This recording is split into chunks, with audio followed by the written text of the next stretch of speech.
Good afternoon and welcome to a conversation on the responses of CEOs to President Trump's comments on the violence in Charlottesville over the weekend. Joining us is Jeffrey Sonnenfeld, Senior Associate Dean for Leadership Studies and the Lester Crown Professor in the Practice of Management. Professor Sonnenfeld, why don't you start out by explaining to us what's going on and what it means, particularly with the disbanding of these two councils today? Well, things have happened very quickly in just the last 2 hours. But going back over the last 12 months is that we've had a CEO get elected that, just looking at the CEO community, who purported to be one of them but really wasn't, and that he was a business leader and perhaps still is a business leader, just as President Trump, but he wasn't one of the Fortune 500 titans the way he would like to present himself. So he identified with that crowd. He didn't know them.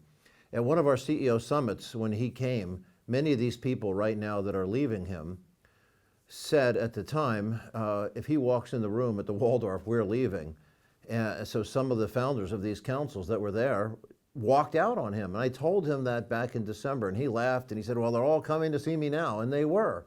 People were fighting to get on these councils. Even though 65% of the CEOs at our summits are Republican, is very few of them, 15% or so, 20% at most, said they were voting for him, which was a surprising anomaly, a gap, just in terms of the numbers.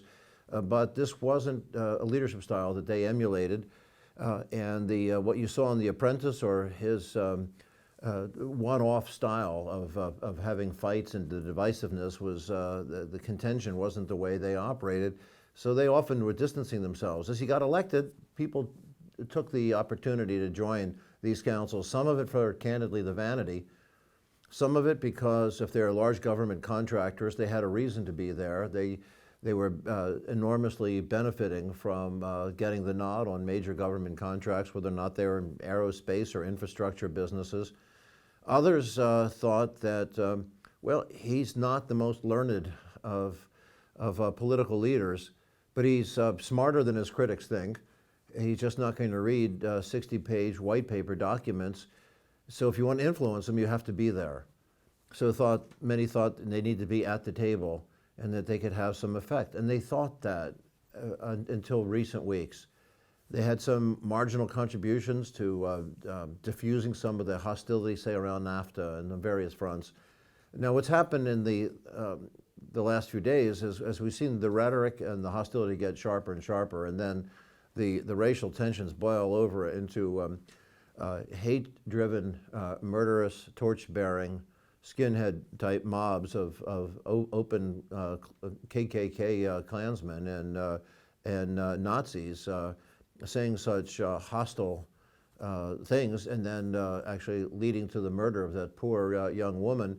And Trump to show such little sympathy over the loss and the desire to somehow blame all sides, when in fact this is one of those times where the line's drawn in the sand. There are good guys and bad guys, and the bad guys were so bad that it was eroding his moral base of leadership. And CEOs attached to that were, I think, afraid that it was going to spill onto them. So little by little, they started to drop away, and then we saw the tidal wave. It's the old bit about a few drops getting through the dam or the dike, and then we have a dam burst now, which is what's happened.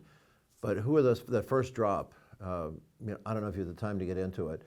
I could spend the next 6 years talking about the courageous model of leadership of the unbelievably fantastic Ken Frazier of Merck. The only thing bad you could say about him is that he went to Harvard Law School and he's not a product of the Yale School of Management, because everything else about him epitomizes what this school stands for. And if you'd give me the chance, I'd love to talk about it, but I don't want to throw you off. No, but actually you bring him up, and I think it's important to talk a little bit about the first folks who in the last couple of days, resigned before sort of the dam breaks.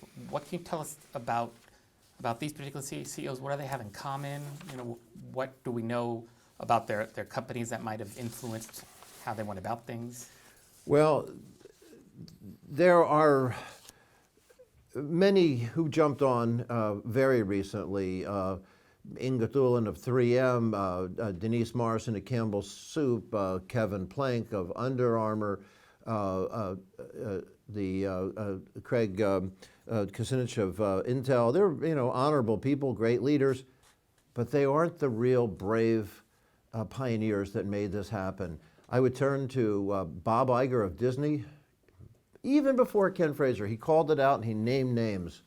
And he said what Trump is doing is wrong, the President Trump, for not clearly identifying hatred, hostility, condemning violence, and naming the bad guys of the Nazis and the Klan, and not creating this general haze that these are friendly folks just out on a candlelit ceremony of Daughters of the American Revolution in rocking chairs or something. That's not what this was.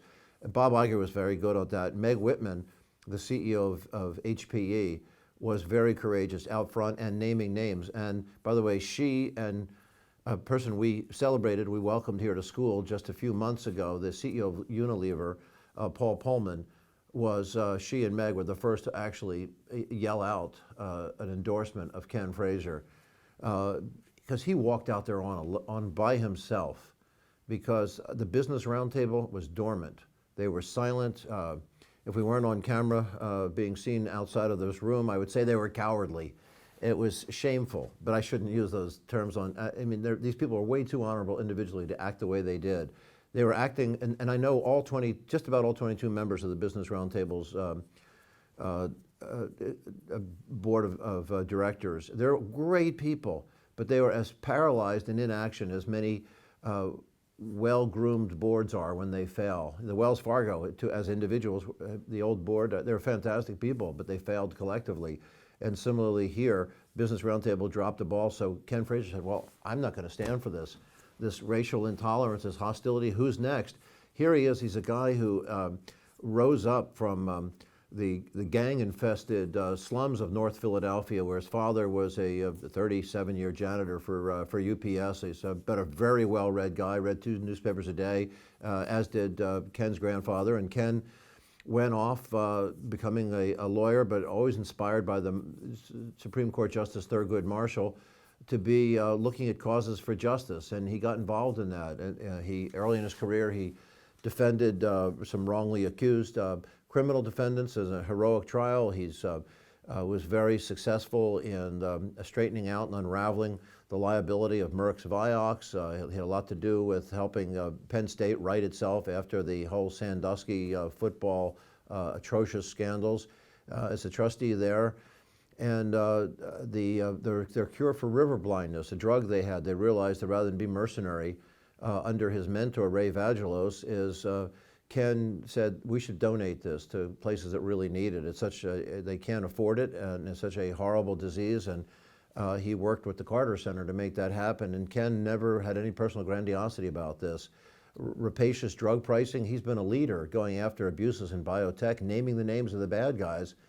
But many of his peers in the CEO community, rightfully, and I often defend them, complain about activist shareholders making it so hard to invest in long-term America. He was always investing 12 to 15% of their revenues in a very successful drug pipeline for Merck, while bringing in very healthy profits, very good returns, $40 billion company. He's done it all. What a great guy. And for him to just say, without being a hostile to Trump, saying, I just can't in good conscience stay on this board, I have to take a stand. Trump attacks him, attacks his character. Outrageous. And initially, it was only Meg and Paul Pullman and Meg Whitman, who came to his defense. Where was the Business Roundtable? So that was shameful. Then others came on board. And then, of course, yesterday, when Trump doubles down after he gets a redo to try to correct his endorsement of many sides contributed to the violence in Charlottesville, he then, at a very misguided, as they call it, rogue press conference yesterday, where he was supposed to be talking about infrastructure with Gary Cohn, his economic advisor, the former president of Goldman Sachs, and Elaine Chao, Secretary of Transportation, and Steve Mnuchin, Yale, the Secretary of Treasury, at his side. He does a couple of seconds on the infrastructure message, which is the message of the day, and veers off defensively then into attacking back on how, in fact, it was really all sides contributed to this violence and equivocating these peaceful demonstrators to these violent, torch-bearing skinhead mobs. So when the CEOs are making decisions like this, whether to take a public stand on a social issue, what are the dynamics in how they make the decision? How much of it's internal? How much of coming from external sources? Maybe you could talk a little bit about that.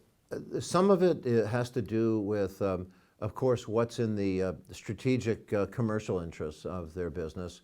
Do they have to be there because, say, a large government contractor has a reason to be there?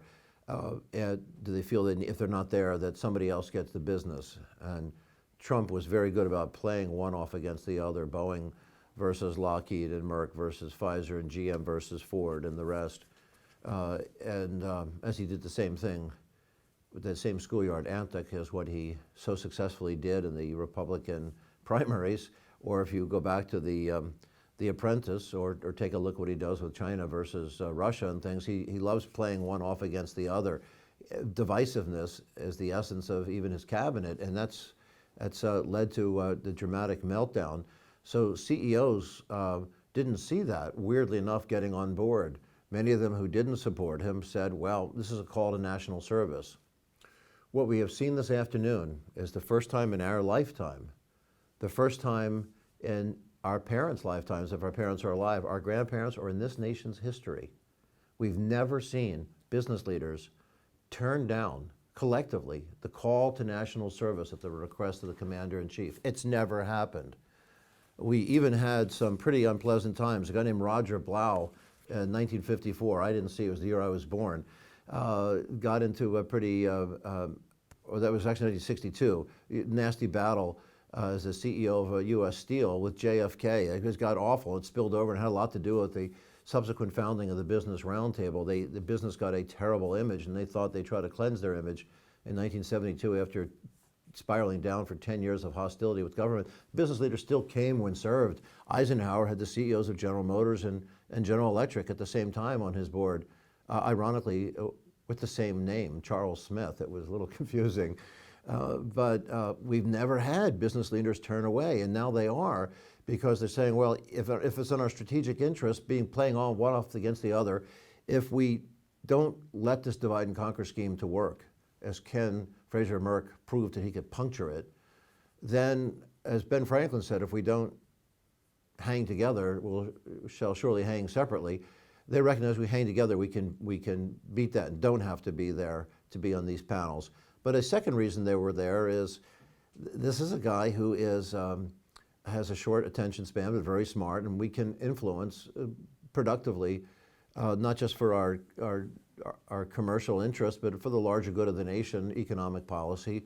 So they want to be there and not to have darker forces be the only sources into his ears. So that's the second reason they would be there. And thirdly, candidly, I was amazed at the personal vanity of it, how some of them fought to be there for that reason, to look like they're among the anointed, or the Puritans would say to be among the elected, the high achievers. So there's a certain status-driven aspect that a few of them had. And maybe there were some who were politically very supportive of Trump, but that was the calculus they went through. Over the weekend and over the last 24 hours, of these, I've heard from just over 24 CEOs of Fortune 500 firms, maybe almost 36 by now. And they've all been telling me they've been having emergency board meetings, ad hoc sessions, conference calls, looking for guidance. People don't realize this, but Ken Fraser even checked in with his board before he moved, and they supported him, which was fantastic.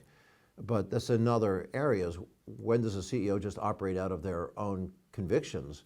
Because fundamentally, the most valuable possession they have is their character, and the shareholders' most valuable possession is institutional trust, not market share and not shareholder return. It's their institutional trust. They lose that, then they're out of business.